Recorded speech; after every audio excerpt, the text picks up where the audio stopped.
சிவாய நம்ம கிட்ட இரு வினை இருக்குது. ஒன்று நல்வினை, இன்னொன்று தீவினை. இதுல ஒரு வினையை நம்ம செய்யும் போது அது விதையாகி அது செடி முளைச்சி மரம் ஆயிடுது.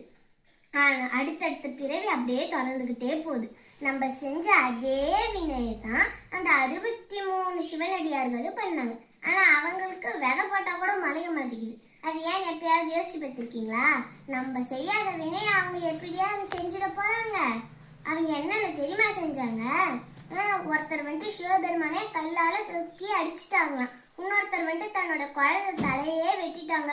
இன்னொருத்தர் வந்துட்டு தன்னுடைய பண்டாட்டியை வந்துட்டு வேற ஒருத்தருக்கு கொடுத்துட்டாங்க. இன்னொருத்தர் வந்துட்டு சிவபெருமானுக்கே பன்னிக்கறி சமைச்சு போட்டாங்க. இன்னொருத்தர் வந்துட்டு தன்னுடைய பண்டாட்டியை வந்துட்டு தானமா கொடுத்தாங்க. இதெல்லாம் எவ்வளோ செஞ்சிருக்காங்க தெரியுமா? நீங்களே நான் நினைச்சு பாருங்க, இதெல்லாம் எவ்வளோ பெரிய பாவம்.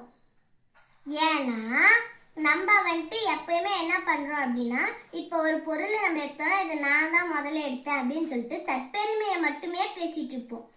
நான் தான் இதை பண்ணேன், இதை நான் தான் வாங்கினேன், இது நான் தான் எழுதினேன் அப்படின்னு சொல்லிட்டு தற்பெருமையை பேசுவோம் நாம. ஆனா அந்த 63 சிவனடியார்கள் என்ன பண்ணாங்க அப்படின்னா, தற்பெருமையை பேசாம சிவபெருமையை பேசினாங்க.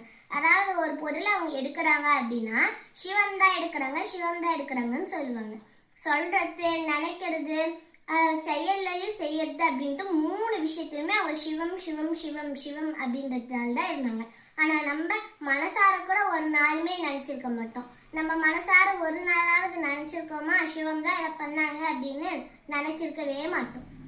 அதனால்தான் நம்ம கீழே இருக்கோம், அவங்க மேல சந்தோஷமா இருக்காங்க. இதை கொஞ்சம் அப்படியே தள்ளி வச்சுக்கோங்க. நான் கேட்குற கொஸ்டினுக்கு இப்போ நீங்க ஆன்சர் பண்ணுங்க. நீங்க பொம்மலாட்டம் பார்த்துருக்கீங்களா? அதுல 2 பொம்மை இருக்கும். ஓடுனா ஓடும், உக்காருனா உக்காரும், சாப்பிடுனா சாப்பிடும், விளையாடுனா விளையாடும் அப்படின்னு பல விஷயங்கள் அந்த பொம்மைங்க செய்யும். அதுக்கு பின்னாடி இருந்து ஒருத்தர் வந்துட்டு ஸ்டேஜ்ல இருந்து பின்னாடி ஆட்டி வைப்பாரு நூலை வச்சு. நம்ம ஆடியன்ஸ் நம்ம பார்த்துட்டு ஷோ முடிஞ்ச உடனே கை தட்டுவோம். கை தட்டும் போது அந்த கிளாப்ஸ் வந்துட்டு பொம்மைங்களுக்கு போகுமா இல்ல சிவபெருமானுக்கு போகுமா? அதை ஆட்டி விற்கிறவருக்கு தானே போகும். அதே மாதிரிதான் இது ஒரு நாடக மேடை. இந்த நாடக மேடையில நம்ம வந்துட்டு நடிகர்கள், சிவபெருமான் நம்மளை ஆட்டி விற்கிறாரு. இப்ப புரியுது அவங்களுக்கு?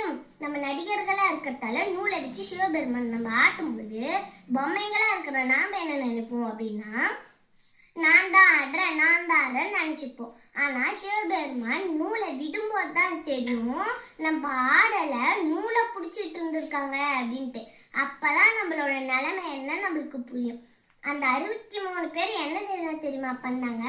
நம்ம வந்துட்டு ஸ்டேஜை முன்ன நிறுத்தி, அதாவது நம்மளை முன்ன நிறுத்திக்கின்னு சிவபெருமான பின்ன நிறுத்திக்கிறோம். அவன் என்ன பண்ணாங்கன்னா சிவபெருமானுக்கு பின் போயிட்டு சிவபெருமான் தான் பண்ணாங்கன்னு சொல்லிட்டு முன் நிறுத்திக்கிறாங்க. அதனாலதான் அவங்க சொல்றாங்க சிவம் பண்றாங்க சிவம் பண்றாங்கன்ட்டு. நாம என்ன சொல்றோம்? நான் பண்றேன். இதனாலதான் நம்ம வந்துட்டு மேல போகவே இல்லை, அவங்க மேல போயிட்டாங்க. இவ்வளோ ஈஸியான வழி இருந்தும் கூட நம்மளுக்கு தெரியவே இல்லை இந்த வழி. சரியா? இப்ப அவங்க மேல போயிட்டாங்க, அதே மாதிரி நாமளும் போயிடலாம். நன்றி, வணக்கம்.